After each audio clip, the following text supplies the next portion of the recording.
আলহামদুলিল্লাহ রাব্বিল আলামিন সালাতু ওয়াসসালামু আলা সাইয়্যিদিল মুরসালিন ওয়া আলা আলিহি ওয়া সাহবিহি আজমাইন। সম্মানিত এবং প্রিয় সাংবাদিক বন্ধুগণ, আমরা খুব দুঃখ বেদনা নিয়ে আজকে বাংলাদেশ জামাত ইসলামী এই কেন্দ্রীয় কার্যালয়ে সম্মানিত কেন্দ্রীয় নেতৃবৃন্দের উপস্থিতিতে আজকে বগুড়া এবং শেরপুরের দুইটি আসনে যে নির্বাচন অনুষ্ঠিত হচ্ছে তার গুরুতর কিছু অনিয়ম এবং একটা নির্বাচিত সরকারের দায়িত্বে পরিচালিত প্রথম নির্বাচনে খুবই দুঃখজনক ভোট কারচুপি, জাল ভোট, এজেন্টদের বের করে দেওয়া, সকালেই সিটে স্বাক্ষর নিয়ে নেওয়ার মতো অনেক আপত্তিকর ঘটনাগুলো ঘটেছে। এখনো নির্বাচন চলছে। আমরা দুপুর 12টা পর্যন্ত সকাল থেকেই আমরা যোগাযোগ রাখছি। দুঃখের সাথে আপনাদের কাছে এ ব্যাপারে বাংলাদেশ জামাত ইসলামী কেন্দ্রের পক্ষ থেকে প্রতিবাদ জানানোর জন্য এক্ষুনি তাৎক্ষণিক সেসব বিষয়ে প্রতিকার এবং ব্যবস্থা নেবার দাবিতে আজকে এই প্রেস ব্রিফিংয়ে আমরা মিলিত হয়েছি। আপনারা যারা এসেছেন তাদের সকলকে আমি আন্তরিকভাবে মোবারকবাদ জানাচ্ছি। যেহেতু আমাদের নামাজ সামনে, আমরা খুব দীর্ঘ করবো না। আমি সংক্ষেপে আপনাদের কাছে কিছু তথ্য এবং আমাদের উদ্বেগটা প্রকাশ করে আমরা ব্রিফিংটা শেষ করতে চাই। প্রিয় সাংবাদিক বন্ধুগণ, ভূমিকাতে আমি বলবো যে এই দুইটা উপনির্বাচন আমাদের প্রচার বিভাগের এহসানুল মাহবুব জুবায়ের ভাই আপনাদেরকে বলেছেন, শেরপুরে শ্রীবর্তী এবং চিনাইগাতি এখানে আমাদের প্রার্থী ইন্তেকাল করেছিলেন। তার আগে শ্রীবর্তী উপজেলার সেক্রেটারি মৌলানা নুরুজ্জামানকে নির্মমভাবে হত্যা করে মৌলানা রেজাউল করিমকে হত্যা করা হয়েছিল। নানান ঘটনা সেখানে ঘটেছে। সেইখানে উপনির্বাচনে প্রার্থী হয়েছে আমাদের মাসুদুর রহমান মাসুদ ভাই, সাবেক সেনা কর্মকর্তা। আর বগুড়াতে যিনি আমাদের প্রার্থী ছিলেন, বগুড়া শহরের আমির, কেন্দ্রীয় মজলিস শুরার সদস্য জনাব আবিদুর রহমান সোহেল, কর্ম পরিষদের সদস্য। এবং আপনাদের অবগতির জন্য আমি আরো জানাচ্ছি যে আমরা বিগত 4, 5 এবং 6 3 দিন এই দুটি আসনে কেন্দ্রের পক্ষ থেকে আমি নিজেই সফর করেছি এবং আমাদের নির্বাহী সদস্য অধ্যক্ষ শাহাবুদ্দিন সাহেব আমার সঙ্গে ছিলেন। এই দুইটি আসনের বিভিন্ন এলাকায় আমরা পরিদর্শন করেছি, সভা-সমাবেশ করেছি, সাংবাদিক সম্মেলন করেছি। সেই সাংবাদিক সম্মেলনে আমরা ওখানে যে তথ্য পেয়েছি সে উদ্বেগ আমরা প্রকাশ করে এসেছি এবং আবেদন জানিয়ে এসেছি প্রশাসন, রিটার্নিং অফিসার, প্রিজাইডিং, পলিং যারা থাকবেন, নির্বাচনকে আপনারা নিরপেক্ষ করবেন। এটাকে আর একটা মাগুরা নির্বাচন বানাবেন না। ইঞ্জিনিয়ারিং এর অনেক কথা আমরা আগে শুনেছি, এখন নির্বাচিত সরকার অধীনে এই নির্বাচন যেন নিরপেক্ষ হয়। কিন্তু ওখানেই আমরা শুনে আসছিলাম ভয়, ভীতি, কেন্দ্রে যেতে না দেওয়া, এজেন্টদের উপরে হুমকি দেওয়া, বহু কিছু তখনই চলছিল। এই আমরা যে কয়েকদিনে সফর করলাম, আজকে সকাল থেকে ঠিকই দেখলাম সেই ধারণা সত্য ঘটেছে। আমি একেবারেই খুব সংক্ষেপে আপনাদেরকে কয়েকটা তথ্য দিচ্ছি। প্রধান 3টা কাজ। একটা হচ্ছে যে সকালেই বিভিন্ন কেন্দ্রে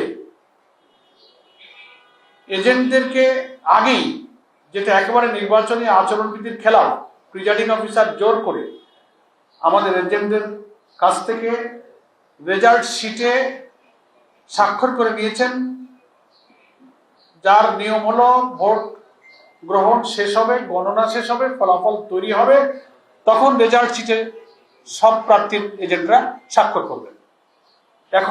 ভোট এখনো বাকি, অথচ আমাদের কাছে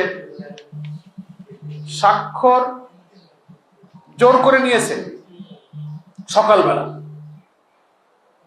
সেই প্রিজাইডিং অফিসারের কিন্তু স্বাক্ষর নেই আমার কাছে, তার ফটোকপি একটা তো আমি হাতে হাতে জোগাড় করতে পেরেছি। আর এরকম চলছে অনেক ঘটনা, সব তো আর এক্ষুনি দূর থেকে জোগাড় করা যায় না। সেটা হচ্ছে আপনার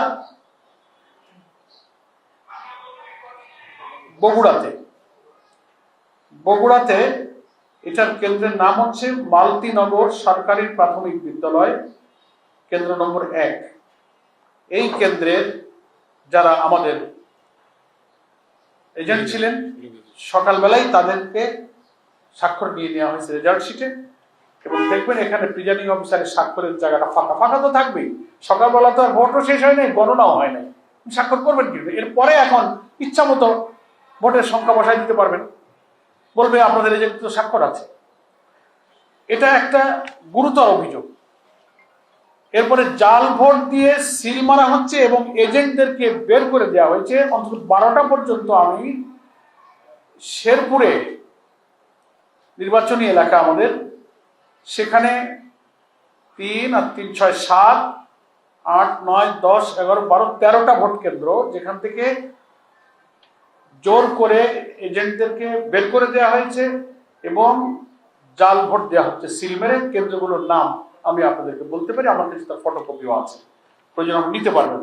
কিন্তু সেই জাল ভোট ঠেকানোর জন্য আমাদের ইসলামিয়া কামিল মাদ্রাসা যে ভোট কেন্দ্র, সেখানে শ্রীবর্দী পৌর বিএনপির সেক্রেটারি আব্দুল্লাহ মোহাম্মদ দুলাল এবং পৌর আহ্বায়ক অপুর নেতৃত্বে সেই কেন্দ্রে ঢুকে এজেন্টদেরকে বের করে দেওয়া হয়েছে। এটার প্রতিবাদ করতে গিয়েছে জামাত ইসলামের ওই উপজেলা জামাত ইসলামের যুব কমিটির সভাপতি আমির হামজা। তার উপরে চড়া হয়েছে, মারপিট করেছে, রক্তাক্ত হয়েছে। সে নিজেও মিডিয়ার সামনে বক্তব্য রেখেছে, আপনারা ভাইরাল দেখতে পাবেন সোশ্যাল মিডিয়াতে। কিন্তু এই বের করে দেওয়া জাল ভোট এইসব কিছু এখন অনেক ভাইরাল হয়েছে।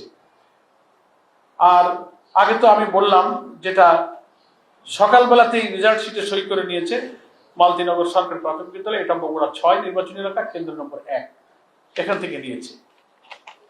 নেক্সট আপনাদের কাছে আর একটা তথ্য দিচ্ছি আমরা, যে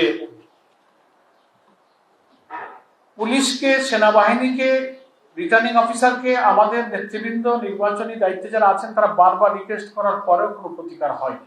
সেখানে বিএনপি প্রার্থীর পক্ষ থেকে নিযুক্ত পেটোয়া বাহিনী কেন্দ্রে কেন্দ্রে তারা হামলা করছে, মহিলাদেরকে ভোট কেন্দ্রে যেতে বাধা দিচ্ছে, তাদেরকে অপমানিত করছে, লাঞ্ছিত করছে। মনে হচ্ছে প্রশাসন অসহায়, কোন এক জায়গা থেকে নির্দেশিত হয়ে তারা যেন এখন আন্ডান, তাদের কিছু যেন করার নেই। তো সাংবাদিক বন্ধুদের কাছে আমরা এই কথাটা এই জন্য বলছি যে কেবলই 1-1.5 মাস হলো অবাধ নিরপেক্ষ নির্বাচনের কথা বলে আন্দোলন করা, সংগ্রাম করা, জীবন দেওয়া ফ্যাসিবাদ বিরোধী আন্দোলনের রাজনৈতিক দলগুলোর একটি বড় দল এখন ক্ষমতায়। তাদের হাতে প্রথম 2টো উপনির্বাচনের এই যদি চিত্র হয়, তো সামনে স্থানীয় সরকার নির্বাচন সহ আর যেসব নির্বাচন হবে, সেই নির্বাচনে আমরা কি করে ভোটারদের আকাঙ্ক্ষার প্রতিফলন আশা করতে পারি। এই জন্য আমরা এক্ষুনি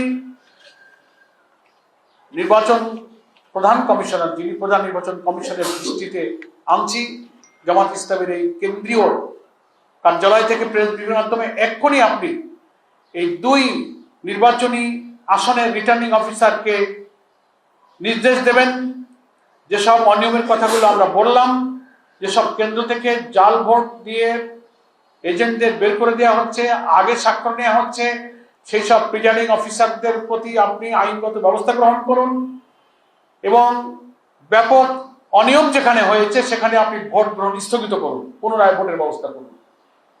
তা না হলে জনগণ এরকম জোরপূর্বক একতরফা নির্বাচনের ফলাফল তো মেনে নেবে না।